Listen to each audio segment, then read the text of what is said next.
মুম্বাই ইন্ডিয়ান্সের বোলারদের পিটিয়ে আইপিএলে সর্বোচ্চ রানের রেকর্ড গড়ল সানরাইজার্স হায়দ্রাবাদ। দর্শক, বিস্তারিত জানতে পুরো ভিডিওটি না টেনে সম্পূর্ণ দেখুন। আইপিএলে এর আগে সর্বোচ্চ দলীয় স্কোর ছিল 263 রান, আর আজকে সে রেকর্ড ভেঙে দিল সানরাইজার্স হায়দ্রাবাদ। আজকে নির্ধারিত 20 ওভারে 3 উইকেট হারিয়ে সানরাইজার্স হায়দ্রাবাদ সংগ্রহ করেছে 277 রান, যা আইপিএলের ইতিহাসে সর্বোচ্চ রানের রেকর্ড।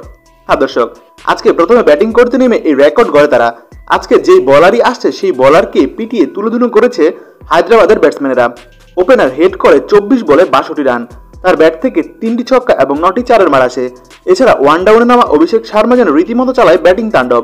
তিনিও 23 বলে করেন 63 রান, তার ব্যাট থেকে আসছে 7টি ছক্কার মার।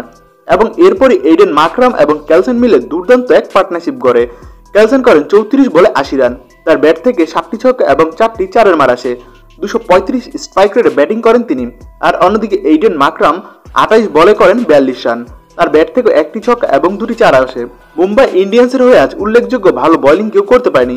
শুধুমাত্র বুমরা 4 ওভার বোলিং করে 36 রান খরচ করেছে। এবারে সবাইকে রীতিমতো মেরে তুলোধুনো করেছে হায়দ্রাবাদের ব্যাটসম্যানেরা।